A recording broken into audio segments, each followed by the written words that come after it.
प्यारे मित्रों नमस्कार। स्वागत है आपका आपके यूट्यूब चैनल दी सत्या जिस स्टडी फील्ड सक्सेस।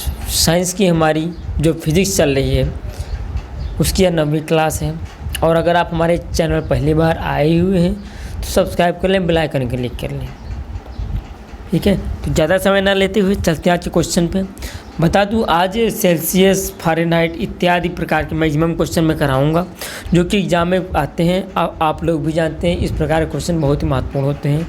तो ज़्यादा से ज़्यादा पूरा वीडियो देखिए, दोस्तों के साथ शेयर कीजिए, पसंद आए तो लाइक और कमेंट कीजिएगा। चलते हैं आज के अपने क्वेश्चन पे। सेल्सियस मापक्रम पर जल के क्वथनांक तथा हिमांक कितना होता है? जल का जो क्वथनांक तथा हिमांक होता है वह कितना होता है? ठीक है, मतलब blue point and freezing point. तो ऑप्शन 0 डिग्री सेल्सियस तथा 100 डिग्री सेल्सियस।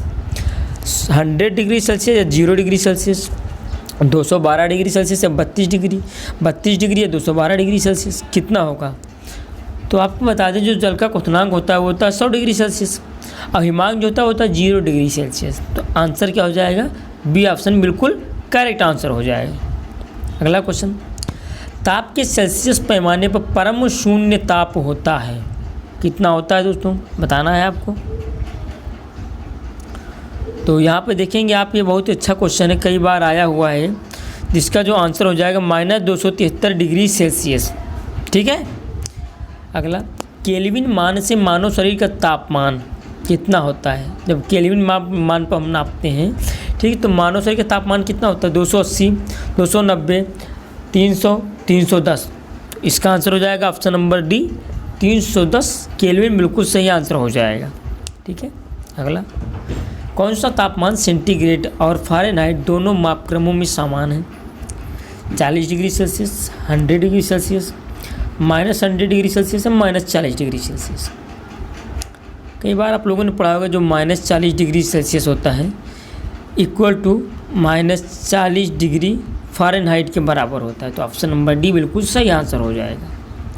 अगला, न्यूनतम संभव ताप कितना होता है? -273, 0, -300 या 1 डिग्री सेल्सियस। तो कितना होगा बताना है। देखिए, मैक्सिमम तो नहीं पता, मैक्सिमम तो कोई नहीं बता सकता, क्योंकि ताप मैक्सिमम कितना होता है ये आजकल आज की डेट में अभी तक इस पर कोई रिसर्च नहीं हो पाई है। तो अनलिमिटेड वो अनंत है। ठीक है। तो जो लेकिन जो न्यूनतम जो लास्ट होता है, लीस्ट जो होता है, लीस्ट, ठीक है, वो हो जाएगा -273 डिग्री सेल्सियस। कितना? ऑप्शन नंबर ए बिल्कुल सही हो जाएगा। ठीक है। अगला, छठवां, फ़ारेनहाइट में किसी वस्तु का ताप 212 डिग्री फ़ारेनहाइट है, सेल्सियस पर क्या होगा? -32 degree Celsius, 40 degree Celsius, 100 degree Celsius, 112 degree Celsius. देखो, इसका एग्ज़ाम में क्वेश्चन आता है तो आपको फार्मूला याद करना। फार्मूला है कि F-32/9 बराबर C/5, ये होता है इसका फार्मूला। ठीक है। मैक्सिमम क्वेश्चन इस पर बनते हैं तो मैं इस पर रख के भी मैं बता दूंगा। देखो, फ़ारेनहाइट दिया है 212, -32, नीचे क्या था 9 इक्वल टू C/5। देखो, जब यहाँ पे इसको आप घटाएंगे तो 180 बचेगा। ठीक, 180/9 बराबर C/5। ये चला जाए, इसको काटेंगे 20 तो C बराबर है सेल्सियस में कितना आ जाएगा? 100 डिग्री सेल्सियस मान हो जाएगा। ठीक है। तो वही इसका आंसर हो जाएगा ऑप्शन नंबर सी, इसका बिल्कुल सही आंसर हो जाएगा। ठीक, तो इसी तरीके से सॉल्व करना, इस पर क्वेश्चन आ जाते हैं कई बार। ठीक है। अगला, मानव शरीर का सामान्य तापक्रम 98.4 डिग्री फ़ारेनहाइट है, सेल्सियस में क्या होगा? 40.16, 36.89 या 35.72 या 32.36। देखो, हम लोग पढ़ते हैं ना कि 98 डिग्री फ़ारेनहाइट है ना, तो वो जो होता है वो राउंड फिगर में होता है।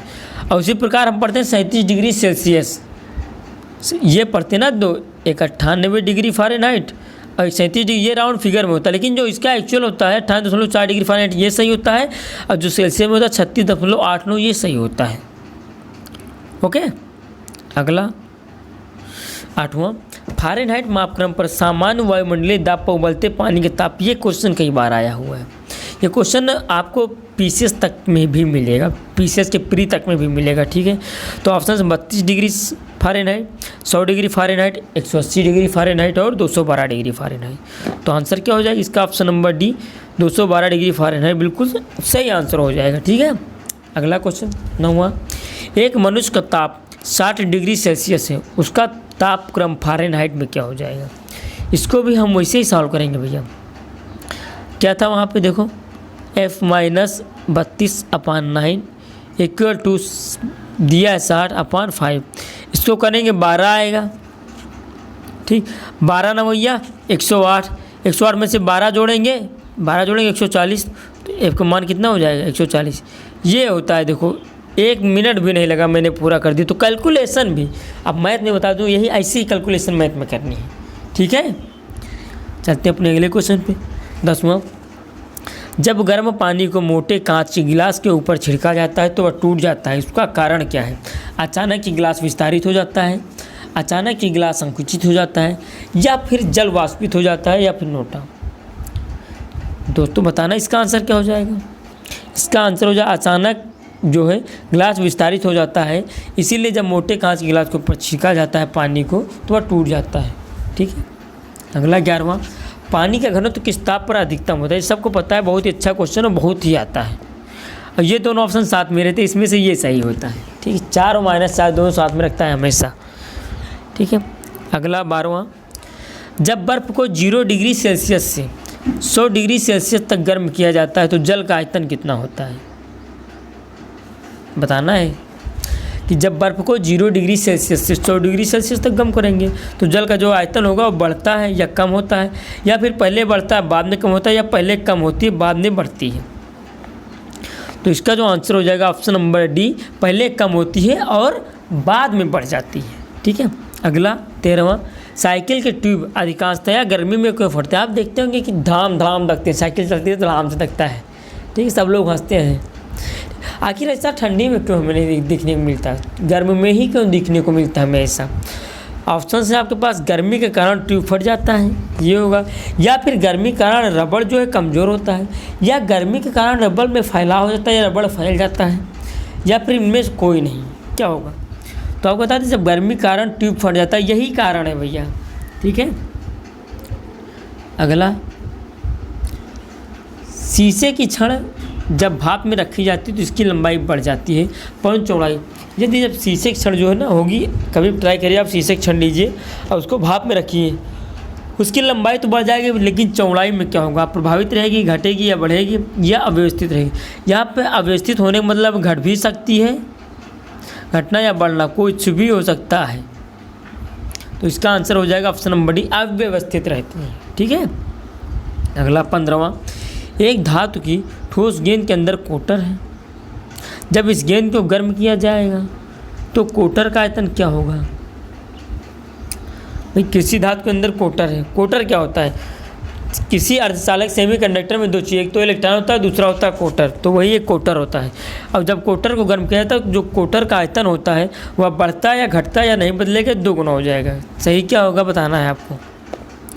तो इसका ए ऑप्शन, वह जो कोटर होगा, कोटर का आयतन, वो कोटर का आयतन बढ़ जाता है, ठीक है।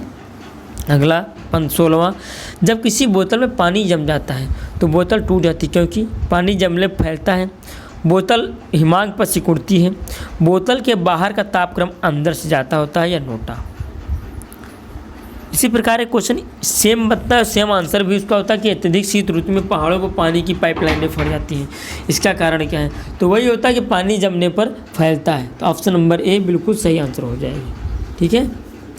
अगला 17वां क्वेश्चन, 2 रेल पटरियों के मध्य जोड़ पर एक छोटा सा स्थान छोड़ा जाता है, आखिर वह स्थान छोड़ा क्यों जाता है? लागत बचाने के लिए, या फिर धातु गर्म करने पर फैलती तथा ठंडी होने पर संकुचित होती है, या फिर आवश्यक गुरुत्व बल उत्पन्न करने के लिए, या फिर नोटा। तो 17वें का आंसर क्या हो जाएगा?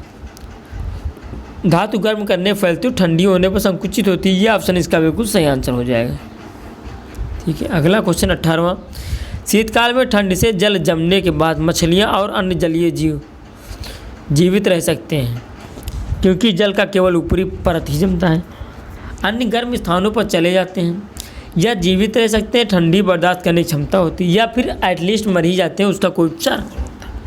बताना है कि जब ठंडकाल में, शीतकाल में जब ठंड से जल जम जाता है तो मछलियाँ और अन्य जलीय जीव, देखो होता क्या ना कि ऊपर का जो तापमान होता है, यानी कि ऊपर बर्फ़ जमती है लेकिन नीचे बर्फ़ नहीं जमती, तो नीचे जो जलीय जीव या मछलियाँ होती हैं वो जीवित रहती हैं। ठीक है, तो क्योंकि आंसर इसका हो जाएगा ऑप्शन नंबर ए, बिल्कुल सही आंसर हो जाएगा। ठीक है, अगला 19वां, ऊष्मा के संचरण की विधि चालन, संवहन, विकिरण या ऑल ऑफ द अबव क्या होगा? जो ऊष्मा के संचरण की विधि होती है वह चालन यानी कंडक्शंस, संवहन यानी कन्वेक्शंस, विकिरण यानी कि रेडिएशंस, क्या होगा बताना है आपको। इसमें हो जाएगा ऑप्शन नंबर डी, बिल्कुल सही आंसर हो जाएगा। ठीक है, सभी जो है ऊष्मा के संचरण की विधि, अब इस पर जो क्वेश्चन बनते हैं वो मैं कराऊंगा। ठीक है, ऊष्मा के संचरण की किस विधि में पदार्थ के अणु एक स्थान से दूसरे स्थान पर स्वयं नहीं जा सकते? इन तीन में से कौन सी ऐसी विधि है जिसमें पदार्थ के अणु एक स्थान से दूसरे स्थान पर नहीं जा सकते? चालन है, संवहन या विकिरण या ऑल ऑफ द अबव, क्या होगा बताना है। तो इसका जो आंसर हो जाएगा वो हो जाएगा चालन। इसमें एक स्थान दूसरे स्थान पर स्वयं नहीं जा सकते, बाकी संवहन और विकिरण में जा सकते हैं। अब क्वेश्चन बनेगा कि इनमें निम्न में से किस में जा सकते हैं? संवहन, विकिरण, ए और बी दोनों या फिर नोटा, तो उसमें भी ए और बी दोनों ऑप्शन से हो जाएंगे। ठीक है, इस प्रकार से क्वेश्चन बनते हैं, कई प्रकार से क्वेश्चन बनते हैं। ठीक है, 21वां, द्रवों तथा गैसों में ऊष्मा का स्थानांतरण किस विधि द्वारा होता है? चालन, संवहन, विकिरण, ऑल ऑफ द अबव। 21वें क्या होगा आंसर बताइएगा। तो द्रवों तथा गैसों में ऊष्मा का जो स्थानांतरण होता है वह किस विधि द्वारा होता है? वह होता है संवहन विधि द्वारा, यानी कि कन्वेक्शन विधि द्वारा। ठीक है, अगला आज का 22वां क्वेश्चन, विद्युत केतली में पानी गर्म होता है, उसका कारण क्या है? पानी विद्युत केतली है उसमें पानी गर्म हो जाता है, उसका कारण क्या है? चालन है, संवहन है, विकिरण है या ऑल ऑफ द अबव? तो इसका कारण जो होता है, इसका कारण भी संवहन होता है। ठीक है, इसका कारण संवहन होता है। अगला 23वां, सूर्य की ऊष्मा पृथ्वी पर निम्न में से किस प्रकार के संचार माध्यम से आती है? जो सूर्य की ऊष्मा पृथ्वी पर तो आती है लेकिन उसका संचार माध्यम क्या होता है? ठीक है, चालन होता है, संवहन होता है, संनयन होता है, ताप विनिमय होता है। आंसर क्या हो सकता है इसका बताना है। तो इसका जो हो जाएगा, इसका आंसर हो जाएगा, सॉरी यार, इसका आंसर होता है विकिरण। देखो मैं भूल गया हूँ, ये ऑप्शन में नहीं लिख पाया। इसका आंसर हो जाएगा विकिरण। ठीक है, रेडिएशन इसका बिल्कुल सही आंसर हो जाएगा विकिरण। ठीक है, स्क्रीनशॉट ले लीजिएगा, इसके लिए माफ़ी चाहता हूँ। ठीक है, अगला, ऊष्मा संचरण की वह विधि जिसमें माध्यम के कण गति नहीं करते? चालन, संवहन, विकिरण या नोटा, कौन सी विधि होगी ऊष्मा संचरण की जिसमें माध्यम के कण गति नहीं करते, बाकी सब में करते हैं? ठीक है, तो 24वें का जो आंसर सही हो जाएगा वह हो जाएगा विकिरण, बिल्कुल सही आंसर हो जाएगा। ठीक, ऊर्जा ऊष्मा संचरण की वह विधि जिसमें माध्यम कण गति नहीं करते हैं। अगला 25वां और आज का अंतिम क्वेश्चन, निम्न में से कौन सा ऊष्मा का सर्वोत्तम चालक है? दोस्तों अगर आपको क्लास पसंद आ रही है तो लाइक करें, शेयर करें। ठीक है, और चैनल पहली बार आए हुए हैं तो सब्सक्राइब जरूर कर लीजिएगा, क्योंकि आपके सपोर्ट से ही, आपके प्यार से ही मुझे आगे बढ़ना है। जब तक आपका प्यार नहीं मिलेगा मैं खुद आगे नहीं बढ़ पाऊँगा। ठीक है, तो इसका आंसर क्या हो जाएगा? इसका आंसर ऑप्शन नंबर भी पारा, बिल्कुल सही आंसर हो जाएगा। ठीक है, ठीक है, आज का सेशन यहीं तक रखते हैं।